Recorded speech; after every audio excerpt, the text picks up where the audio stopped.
Changez le monde dans de bonnes ondes. Faites rimer bonheur et conscience pour plus de sens. Ici c'est Kat, bienvenue dans notre monde. Le nôtre, mais en mieux. Et si on pensait le monde autrement ?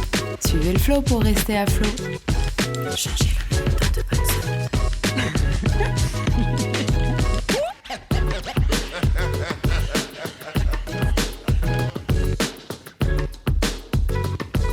Questionnement sur des sujets essentiels pour sortir de l'artificiel et coup de projecteur sans actionner la peur sur les leurs. Aujourd'hui, une édition spéciale en 3 volets et en 3 actes qui seront l'objet de 3 épisodes distincts. Acte 1, Destination, le féminisme, histoire d'une recherche d'égalité homme-femme.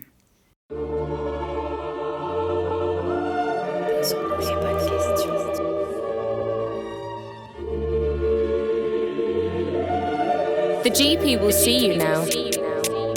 And the more I've spoken about feminism, the more I have realized that fighting for women's rights has too often become synonymous with man-hating. If there is one thing I know for certain, it is that this has to stop. Volet 1. Retour en arrière. Rappel des 3 premières vagues.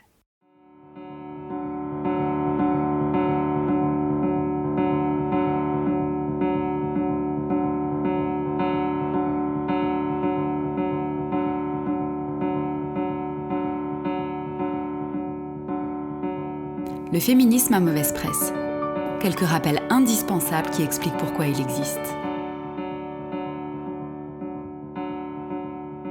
L'ouverture de brèche avec Christine de Pisan au XIVe siècle, Marie de Gourmet au XVIe, Olympe de Gouges au XVIIIe, donne naissance à un mouvement plus massif à partir de la révolution industrielle du XIXe siècle.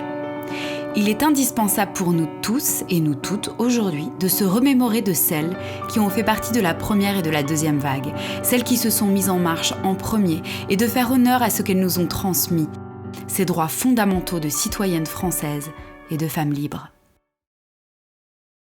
L'étendard de la première vague, le droit de vote.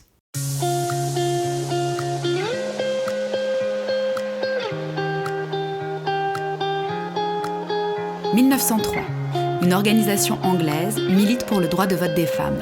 Et c'est en 1918 que les Anglaises obtiennent le droit de vote à partir de 30 ans. Il leur faut attendre 10 ans pour qu'elles puissent l'obtenir à 21 ans. Cela inspire la France et c'est en 1944 que les Françaises y ont accès. C'était il y a 77 ans.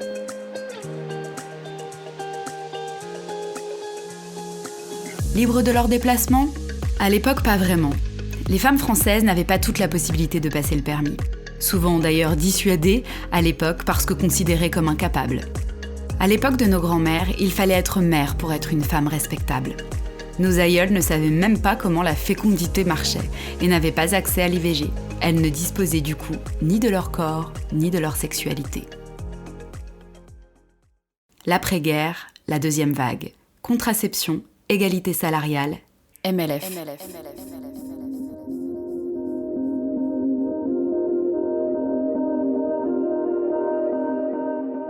Les femmes prennent conscience de l'oppression qu'elles subissent au sein de la famille, dans leur sexualité, dans la politique.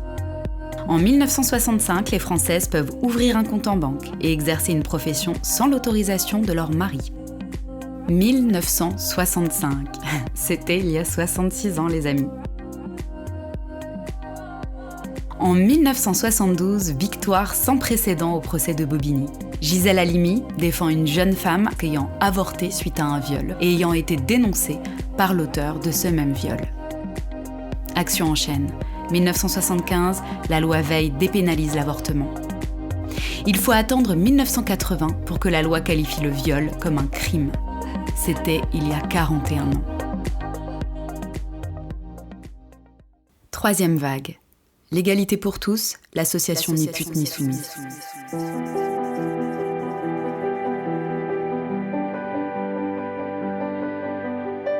Dans les années 90, le mouvement s'étoffe en incluant des minorités. Femmes marginalisées, lesbiennes, transgenres, prostituées ou stigmatisées, femmes de couleur, femmes handicapées et toutes les autres. En 1992, on pénalise enfin les violences conjugales et le harcèlement sexuel sur le lieu de travail. L'année 2000 voit naître la loi sur la parité. Notons tout de même qu'en 2002, il n'y a que 12,3% de femmes présentes à l'Assemblée nationale. Ce chiffre n'a cessé de croître jusqu'à aujourd'hui. En 2003, Fadela Amara fonde Ni pute ni soumise à la suite des marches organisées contre les violences dans les quartiers et surtout suite à l'assassinat de Sohane Béziane, brûlée vive dans une cave, victime de son désir de liberté. En 2005, pour éviter les mariages forcés, on vote une loi autorisant le mariage légal des femmes à l'âge de 18 ans et non plus 15. Et en 2013, on vote enfin la loi pour le mariage pour tous.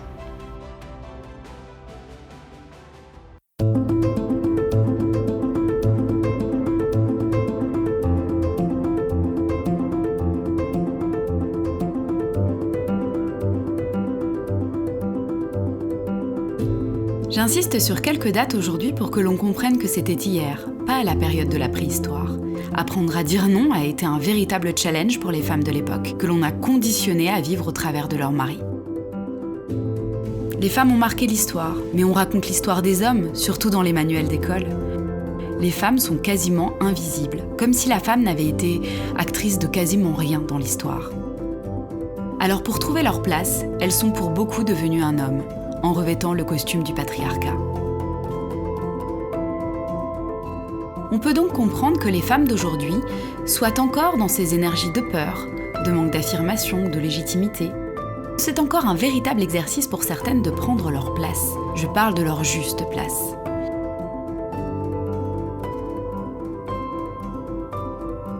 Des victoires, oui bien sûr, il y en a eu, mais tout n'est pas gagné. Et tout peut basculer à chaque instant en fonction d'un contexte social ou mondial instable. Le monde bouge et l'histoire est mouvante. Tout peut évoluer comme régresser. Quand je vois ce qui se passe à travers le monde, je pense vraiment à toutes celles qui sont enfermées dans des systèmes de croyances erronées, celles qui subissent leurs conditions de femme. Oui, parce que dans de nombreux pays, être une femme est une condition, pas un état d'être.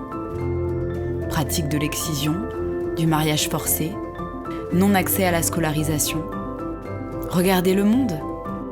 Brésil et misogynie inqualifiable de Bolsonaro, discrimination et violence en Chine, criminalisation de l'avortement en Pologne, rejet du traité contre les violences faites aux femmes en Hongrie, Russie et décriminalisation des violences conjugales, l'Inde et ses viols toutes les 40 secondes, régression des droits fondamentaux des femmes en Afghanistan, augmentation des violences conjugales et intrafamiliales en Europe, Afrique et recrudescence des violences depuis la pandémie, comme partout ailleurs d'ailleurs. Banalité inhumainement affligeante. Le but de ces mots, c'est juste de se connecter à cette réalité pour se positionner avec discernement. Pourquoi ? Parce qu'en France, même si tout n'est pas encore égalitaire, nous Françaises, pour la plupart, sommes libres de penser et d'agir en faveur d'une émancipation encore plus forte, si tant est que nous sortions de l'inconscient traumatique du collectif féminin. Nous sommes bien plus libres qu'en Afghanistan, et c'est bien parce que nos aïeuls se sont bougés et ont fait bouger les lignes, ont fait sauter les cases, que nous pouvons aujourd'hui jouir de nos droits. Positivisme et mobilisation vont de pair. Stop aux mutilations. Brandissons l'émancipation pour toutes les femmes du monde. Stop à nos contradictions entre désir intérieur profond et conditionnement extérieur. Sortons de l'hérésie et du mythe de l'Immaculée Conception. Il est temps. Volet 2, questionnement et 4e vague.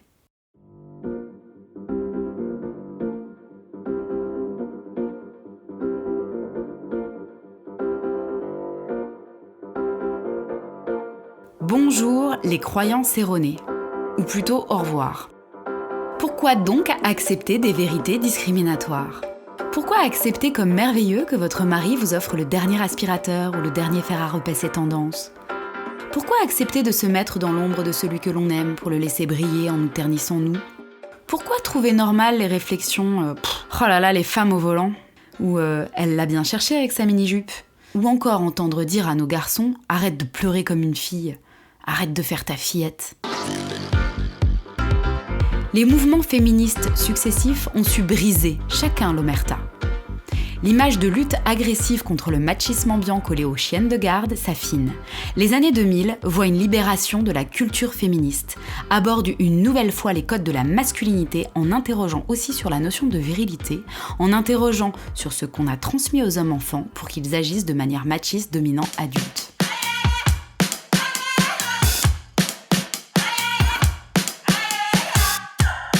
Je citerai 2 mouvements.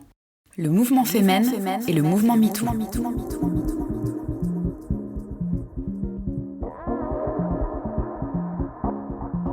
Les Femen naissent en Ukraine en 2008. Ce mouvement féministe s'incarne dans un corps et bouscule les consciences de manière tranchée et volontairement provocatrice pour alerter sur les droits bafoués des femmes, la corruption ou la prostitution. Ce mouvement est controversé et incompris car il est marqué par des actes très forts, à la hauteur du sentiment de soumission forcée et de colère de ces femmes. La revendication devient politique en instrumentalisant le corps de la femme comme un porte-voix et en contrecarrant son utilisation habituelle publicitaire et vendeur parce que vecteur de désir. Ah mais bizarrement, dans ce cas-là, le corps de la femme devient une image obscène, en témoignent les médias. Leur réponse ? Affranchissement. Mon corps est à moi et il exprime mon essence même. Je ne m'en sers pas pour m'exhiber, mais pour lutter.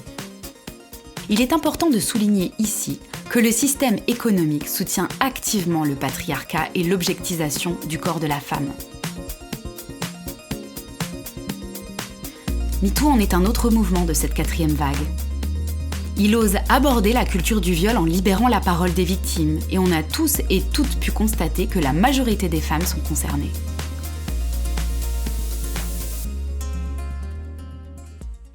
Les mouvements féministes actuels ne se mettent pas en opposition avec les hommes et ne se revendiquent aucunement castrateurs de la gente masculine. Ils se veulent avant tout éveilleurs de conscience et révélateurs d'absurdités modernes afin de permettre aux gens d'ouvrir les yeux sur des discriminations aberrantes issues des dogmes et des croyances. Pourquoi une femme meurt 1 jour sur 2 en France sous les coups de son compagnon ?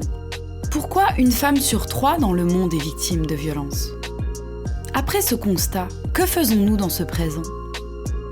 Car comme traité dans mon précédent podcast sur le choix, la construction du chemin est une histoire de choix. Autant être conscient de ce qui se trame avant de prendre une décision. Donc 0 place pour le fatalisme. Optimisons, hommes et femmes, notre réflexion. N'est-ce pas le moment d'ouvrir nos esprits à un autre mode de fonctionnement plus équitable, en ayant conscience de nos peurs, de nos habitudes, de nos expressions culturelles, pour savoir si nos actes sont justes ou pas, équitables ou pas ?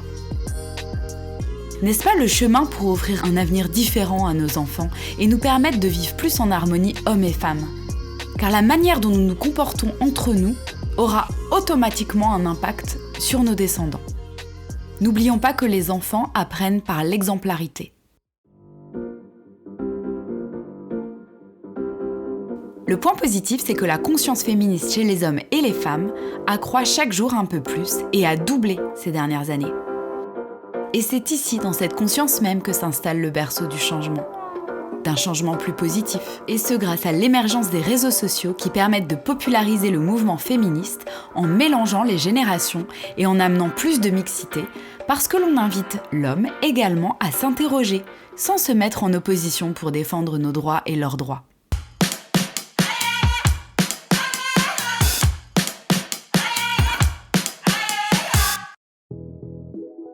Cette 4e vague est différente, car elle impulse une nouvelle dynamique sous l'étendard de la sororité qui, dans sa juste résonance, est un appel également à plus de douceur entre femmes. Un appel à plus de tolérance loin des cancans, des jalousies, des médisances et des rivalités qui peuvent exister. Parce que oui, restons dans le vrai, les femmes font aussi preuve de misogynie. Votre chef femme n'a pas à vous inviter à vous habiller sexy pour aller voir votre client. Non, non, non, non, non. Et ce n'est pas normal non plus que vos supérieurs hommes hiérarchiques s'amusent à voter dans leur coin pour savoir laquelle ils se feraient bien après la réunion. Tout ceci est écœurant et pourtant on ne dit rien, même quand ça nous revient aux oreilles, pour ne pas faire de vagues. Et les non-dits gangrènent, et la colère intérieure grandit. Mais la question dans ce cas-là, lorsque l'on vit ce genre d'événement dans nos vies, serait: Que fait-on de mon intégrité ? Et qu'en fais-je à mon tour ? Dernier volet, union en soi. Le féminisme actuel est avant tout un mouvement de remise en question, comme vous avez pu le comprendre, qui pose des questions aux hommes et des questions aux femmes. Et dans ce contexte, nous avons 2 choix. Le premier choix est de continuer à essayer de diluer l'huile et l'eau. Et le deuxième est de se considérer comme un être humain ayant 2 polarités qui s'assemblent à l'image du yin, du yang. Et là, je vais passer un pont. Pouvons-nous juste imaginer qu'il existe une énergie masculine dans la femme et une énergie féminine dans l'homme ? Et que c'est dans l'accueil de nos polarités intérieures que l'on pourra voir naître une union extérieure harmonieuse et noble entre hommes et femmes ? Perso, pour prendre un exemple concret, mon côté yang m'aide à oser, à foncer, parfois trop tête baissée quand il n'est pas équilibré, et mon côté yin fait que je suis très sensible, créative et imaginative, mais qui, lorsque ce trait est exacerbé, me rend trop vulnérable. Je suis les 2 côtés, et plein d'autres facettes encore qui me sont propres, comme vous avez les vôtres. Si l'une de mes polarités prend le pas sur l'autre, je vis en déséquilibre en étant tantôt dans le trop, tantôt dans le pas assez. L'équilibre en soi se trouve dans la danse respectueuse de ces 2 polarités. Il doit d'ailleurs se faire là, dans notre intimité, avant de pouvoir la voir se manifester à l'extérieur de nous. Si hommes et femmes travaillons sur ce yin-yang et l'union de ces 2 polarités en nous-mêmes, nous ne travaillerons plus ensemble dans ce monde en tant que polarité inversée, mais en tant que polarité unifiée. Et oui, parce qu'aujourd'hui, il faut se positionner autrement. Les cases ont bougé et bougent pour tout le monde, hommes et femmes. Les hommes ne peuvent plus s'identifier aux anciens modèles et ont du mal à trouver leur place de chef de famille, de père et d'homme tout court, car les femmes bougent les lignes en refusant les conditions de soumission qu'elles ont vécues depuis des siècles, ce qu'on a pu voir dans le début de cet épisode.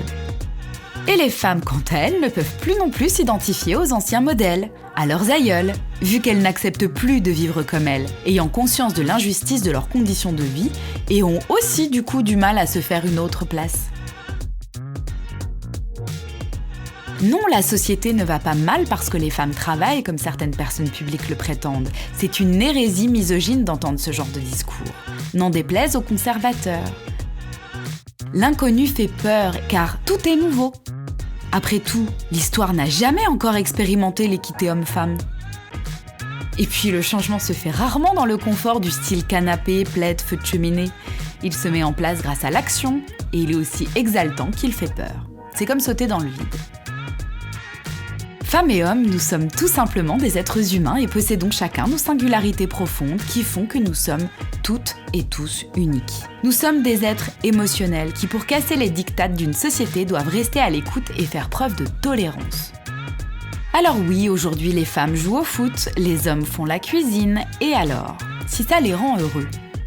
Les femmes se marient avec les femmes, les hommes avec les hommes, et alors s'ils sont heureux ? Et oui, aujourd'hui, les femmes deviennent chefs de chantier et les hommes prennent leur congé paternité. Si chacun a la sensation d'être à sa place, quel est le problème ? Pourquoi j'ai décidé de faire ce podcast aujourd'hui ? Parce que pour moi, rien n'est acquis pour la vie. Tout se construit chaque jour ou se déconstruit. Regardez Beyrouth il y a 10 ans, exemple parmi tant d'autres. Ce sont nos choix présents qui construisent les codes futurs. Alors que voulez-vous aujourd'hui pour vous dans votre vie ? Et que souhaitons-nous pour les êtres humains de ce monde ?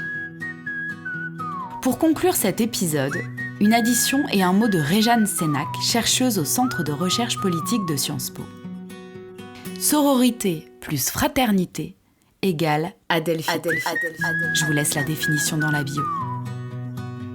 Posez-vous les bonnes questions et à très vite pour l'acte 2 pour un vol en duo. Après la théorie, la mise en pratique.